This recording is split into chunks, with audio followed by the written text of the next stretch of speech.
Friends, आज के इस वीडियो में हम एक्सप्लेन करने जा रहे हैं स्टॉक कैरेक्टर्स को। These are the character types that occur repeatedly in a particular literary genre and so are recognizable as part of the conventions of the form। मतलब ये इस तरह के कैरेक्टर टाइप्स होते हैं जो कि एक पर्टिकुलर जेनर में बार बार में रिपीट होते हैं। अगर कॉमेडी है तो कॉमेडी के कुछ स्टॉक कैरेक्टर्स होंगे जो बार बार में रिपीट होंगे। अगर ट्रेजेडी है तो ट्रेजेडी में कुछ ना कुछ स्टॉक कैरेक्टर्स होंगे जो कि बार बार में रिपीट होंगे।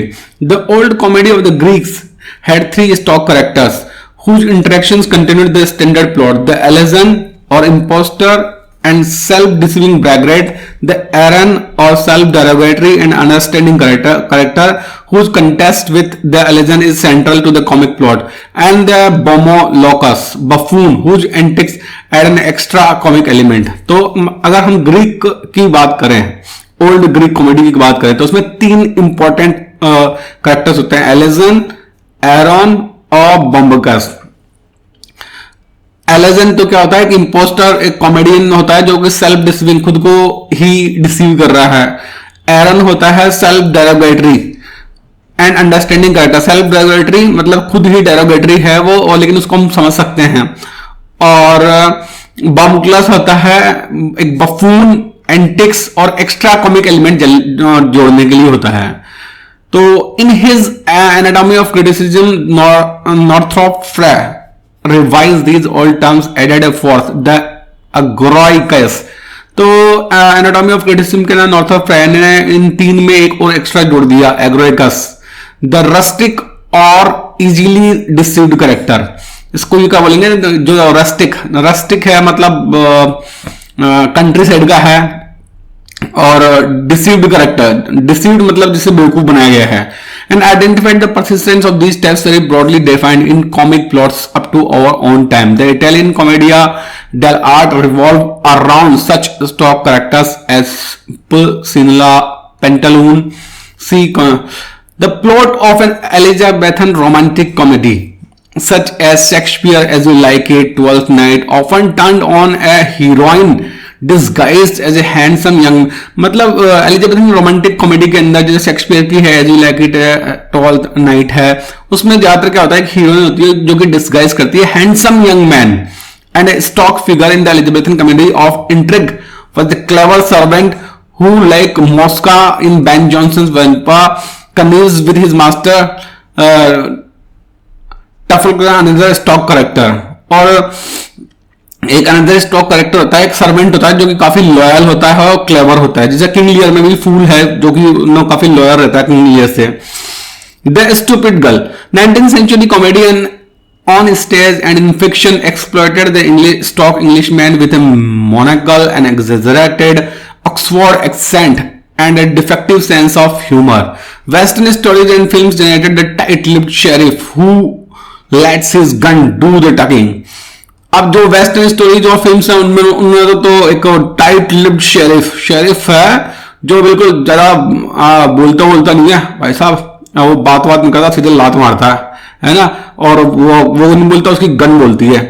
While a familiar figure in is the fiction of the recent past was the stoical Hemingway hero, unelegant but unfaithful to his primal code of honor and loyalty in a civilization grown effect and corrupt. The beat or hipster or alien-added protagonist who, with or with the help of drugs, has opted out of the establishment is an even more recent stock character। तो इस तरह से बहुत सारी stock characters है जो कि अलग अलग सिचुएशंस के अंदर यूज किए जाते हैं, कॉमेडी में, ट्रेजेडी में, डिफरेंट यूज किए जाते हैं। In some literary form such as morality play, Ben Jonson ने multiplay में comedy of humors. The artistic aim doesn't require more than the type characters, also flat character and characterization. But even in realistic literary forms, artistic aim doesn't require more than type characters. But even realistic literary forms, the artistic success of protagonist doesn't depend upon whether or not an author incorporates an established type, but on how well the type is recreated as a convincing individual who fulfills his or her function in the overall plot. Two of the Shakespeare's greatest characters are patently conventional. Falstaff is in part rendering of the vice, the comic tempter of the medieval morality play, and in part the familiar Baguette Soldier or Miles Glorious Roman and Renaissance comedy, whose ancestry goes back to the Greek legend. Hamlet combines some stock attributes of the hero of Elizabethan revenge tragedies with those of the Elizabethan melancholic man. अब ये जो Shakespeare का जो Hamlet character है वो दो तरह की पर्सनैलिटीज को कंबाइन करता है. एलिजाबेथन रिवेंज कॉमेडी का हीरो को करता है रिप्रेजेंट, साथ में ही एलिजाबेथन मेलनकॉलिक दुखद आदमी है ना, दुखद प्राणी, उसकी मतलब एक बदला लेने वाला प्लस एक दुखी प्राणी, इन दोनों को मिक्स करके बनता है हैमलेट.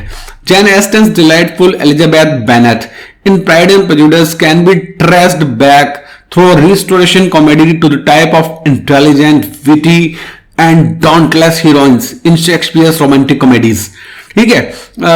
तो जैन एस्टन की जो एलिजाबेथ बेनेट जो प्राइड एंड प्रेजुडिस है उसमें जो चीफ फीमेल प्रोटैगनिस्ट है एलिजाबेथ बेनेट, उसको हम रिस्टोरेशन कॉमेडी शेक्सपियर की जो रोमांटिक कॉमेडीज है जिसमें जो फीमेल कैरेक्टर वो काफी इंटेलिजेंट होती है, विटी मतलब शानी, काफी शानी in the positive sense, not negative sense. Dauntless heroines, जिसको मतलब डॉन्टलेस हीरोइन मतलब जिसको कोई मतलब छेड़ भी नहीं सकता है ना, इतनी फायर होती है उसमें. Intelligent, witty and dauntless heroines. So friends, I hope कि स्टॉक कैरेक्टर्स क्या होते हैं. स्टॉक कैरेक्टर्स फिर एक अगर हम सिंपल बोले तो स्टॉक कैरेक्टर्स हर, जैसे सपोज ट्रेजेडी की बात करें या कॉमेडी की बात करें या किसी और जेनर की बात करें तो उनमें कुछ कैरेक्टर्स ऐसे होते हैं जो बार बार में रिपीट होते हैं हर नॉवल में, हर ड्रामा में, हर प्ले के अंदर. तो उनको बोलते हैं स्टॉक कैरेक्टर्स. और वो स्टॉक कैरेक्टर्स अपना जो रोल डिफाइंड है पहले से ही कि इसका यही रोल होगा. अगर हम साउथ इंडियन मूवीज की बात करें तो उसमें ब्रह्मानंदम आता है कॉमेडी के अंदर, तो हमें पता है भैया ब्रह्मानंदम आ गया है तो आप कॉमेडी ही करेगा, है ना, पता है हमको ये बात पहले से ही. तो वो स्टॉक कैरेक्टर एक तरह से, है ना. तो आई होप कि स्टॉक कैरेक्टर्स क्या होता है आपको अच्छी तरह समझ में आ गया होगा. Thanks for watching the video.